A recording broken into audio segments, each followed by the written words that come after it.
Hello प्यारे बच्चों, नमस्कार। आप सभी का स्वागत है। देखिए, थोड़ा जल्दबाजी में मैंने इस पीडीएफ को देख भी नहीं पाया, क्योंकि इसमें जो मैं क्वेश्चन लेकर आने थे वो कक्षा 10वीं के जो गणित के क्वेश्चन हैं इंग्लिश मीडियम वाले बच्चों के लिए और हिंदी मीडियम वाले बच्चों के लिए। क्योंकि इससे पहले जो वीडियो डाला गया था वो केवल हिंदी मीडियम वाले बच्चों के लिए डाला गया था, तो बहुत सारे बच्चों का कमेंट आ रहा था कि इंग्लिश मीडियम के भी क्वेश्चन बताइए। चलिए बच्चों, तो यहाँ पर क्वेश्चन पेपर आ चुका है एक। ये क्वेश्चन पेपर आप लोगों के लिए महत्वपूर्ण होने वाला है, ठीक है। तो जितने भी ये रियल फेंक करने वाले बच्चे आ रहे हैं, आप कृपया करके दूर रहिए। आपको वीडियो देखने की आवश्यकता नहीं है, बस आप ऐसे वीडियो देखिए जिसमें से कुछ आए भी नहीं और जो लोग आपसे कह रहे हैं।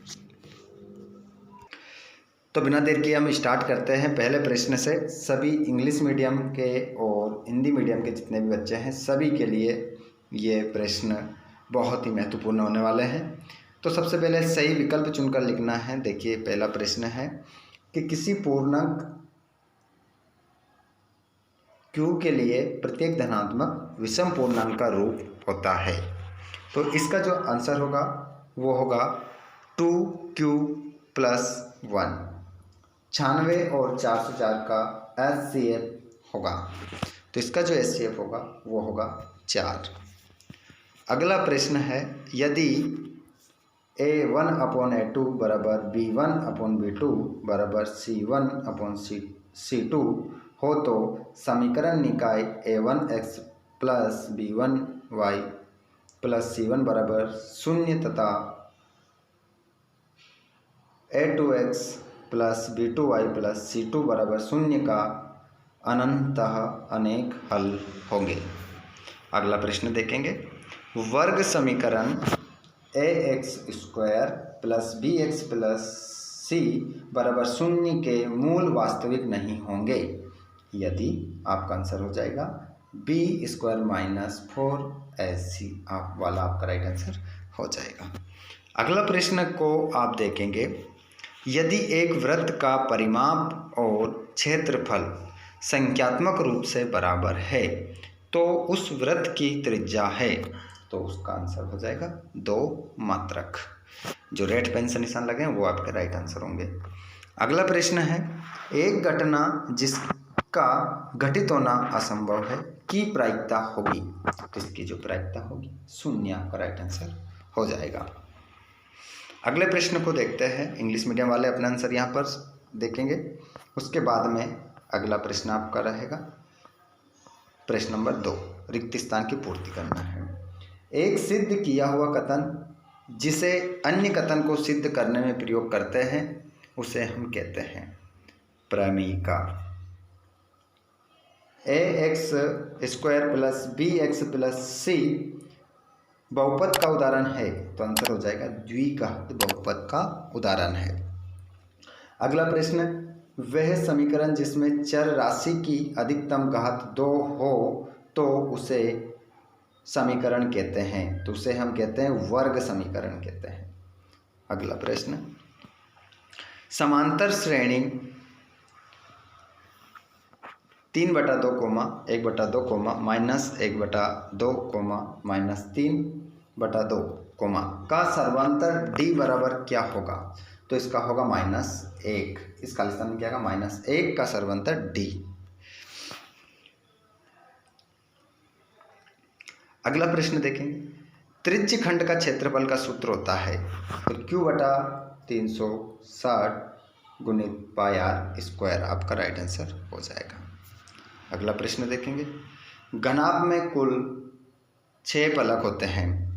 घनाभ में फलक होते हैं, तो आंसर क्या हो जाएगा 6। किसी प्रयोग की सभी प्रारंभिक घटनाओं की प्रायिकताओं का योग होता है, तो आंसर होगा आपका 1। अगले प्रश्न को आप जोड़ी के रूप में यहाँ पर देख रहे हैं। प्रश्न नंबर देखिए आप इसका सॉल्यूशन, sin 90 डिग्री -θ, तो इसका आंसर क्या हो जाएगा cos θ। tan θ का राइट आंसर क्या हो जाएगा sin θ/cos θ। cos 45 डिग्री का जो मान होगा वो होगा 1/√2 और -1 - tan² θ तो इसका आंसर होगा sec square theta. Sec theta का जो मान होगा वो होगा 1/cos थीटा, और कोट 60 डिग्री का जो मान होगा वो होगा 1/√3। अगले प्रश्न को हम देखें तो अगला प्रश्न आपका हो जाएगा एक शब्द में उत्तर देना है। एक शब्द में उत्तर आप दोगे तो यहाँ पर आपको क्या करना है, देखिए पहला क्वेश्चन है रैखिक बहुपद की घात लिखिए। तो रैखिक बहुपद की घात यहाँ पर लिखने के लिए कह रहा है, ठीक है। तो यहाँ पर आपको बता देते हैं रैखिक बहुपद की जो घात हो जाएगी वह एक आपका राइट आंसर हो जाएगा। अगला प्रश्न है, देखिए 2 अंडर रूट में 2 कोमा 2 अंडर रूट और 0 कोमा, तो इसका जो आंसर होगा -√2 में 2 ही अगला पद आपका हो जाएगा, ठीक है। रेड पेन से जो लिखा है वही आपका राइट आंसर है, बाकी ये आप लोगों का, ठीक है। यहाँ पर जो ब्लू पेन से लिखा है ये आपको ध्यान में नहीं रखना है। अगला प्रश्न आप देखेंगे समकोण त्रिभुज के क्षेत्रफल का सूत्र लिखिए। तो 1/2 गुणित लंबाई गुणित ऊंचाई। बिंदु x, y की मूल बिंदु से दूरी लिखिए। तो इसका आंसर होगा अंडर रूट में x² प्लस y का स्क्वायर। और किसी बाह्य बिंदु से वृत्त पर अधिकतम कितनी स्पर्श रेखाएं खींची जा सकती है। तो इसका आंसर हो जाएगा 2। और गोले का आयतन संबंधी सूत्र लिखिए। तो इसका आंसर होगा 4/2 पाई आर क्यूब आपका आंसर हो जाएगा। अगला प्रश्न हम देखें तो यहाँ पर आपको सत्यापित के रूप में देखने को मिलेगा। रेड पेन पर आपको ध्यान देना है, ना कि ब्लू पेन पर, बता रहे हैं आपको। ये तो प्रश्न उत्तर आपके गलत भी हो सकते हैं, ठीक है। यहाँ पर देखिए 2 बहुपदों का योगफल एक बहुपद होता है सत्य। इसका आंसर क्या होगा, सत्य होगा। पहले वाला क्या है, सत्य। समीकरण x + y = 5 में यदि x = 1 तो y = 4 है, तो इसका आंसर भी क्या हो जाएगा, सत्य। दोनों सत्य हो गए। समकोण त्रिभुज में कर्ण सबसे बड़ी भुजा होती है, तो इसका आंसर भी आपका सत्य हो जाएगा। और किसी बिंदु की y अक्ष से दूरी कोटि कहलाती है, तो इसका आंसर आपका सत्य होगा।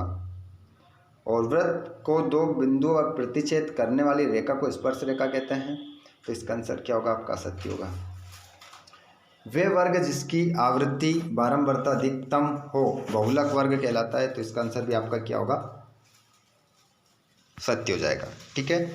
आगे हम बात करें अगले प्रश्न की ओर। तो अगला प्रश्न आपका होगा वो 2-2 नंबर के होंगे।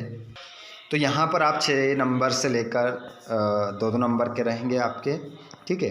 तो ये आपको स्क्रीन पर दिख रहे हैं कौन सा प्रश्न कितने नंबर के हैं, कहाँ दिख रहे हैं, ठीक है। ये कोने में यहाँ पर आपको देखने को मिल जाएगा। आगे हम बात करें तो यहाँ पर प्रश्न नंबर 11 आ चुका है। इन प्रश्नों को अगर नहीं पढ़ा है तो इन प्रश्नों को ज़रूर पढ़िएगा, क्योंकि ये परीक्षा की दृष्टि से आप लोगों को महत्वपूर्ण, बहुत ही महत्वपूर्ण है। ये प्रश्न हर बार परीक्षा में आए हैं और इस बार भी आपको देखने को मिल सकते हैं। 3 नंबर के प्रश्न की भी हम बात करेंगे, आप इंतज़ार कीजिएगा। इन सभी देखिए ये 3 नंबर के आ चुके हैं, आप देख सकते हैं। 4 नंबर के भी बताएंगे आप लोगों को, ठीक है। तो आप इन सभी प्रश्नों को अच्छे से लगा कर जाइएगा। कोई भी प्रश्न अगर इनमें से छूट रहा हो और आंसर आपको चाहिए तो आप टेलीग्राम से जुड़ जाइए, जिसके लिंक डिस्क्रिप्शन में है। वहाँ पर आप लोगों को इनके आंसर जो है वो प्रोवाइड करवा दिए जाएंगे, ठीक है बच्चों। तो मिलते हैं हम नेक्स्ट वीडियो में। अगला वीडियो भी आपके लिए बहुत ही महत्वपूर्ण होने वाला रहेगा, तो आप सभी जुड़ना ना भूलें लाइव क्लास में। आप सभी इसी प्रकार जुड़िए और अपनी तैयारी करते रहिएगा, ठीक है। अगर हो सके तो वीडियो लाइक ज़रूर करिएगा और अपने दोस्तों तक शेयर कर दीजिएगा। और चैनल पर पहली बार आए हैं तो सब्सक्राइब कर लीजिएगा, ताकि आने वाले वीडियो का नोटिफिकेशन आपको मिल सके। धन्यवाद, थैंक्स फॉर वॉचिंग, जय हिंद।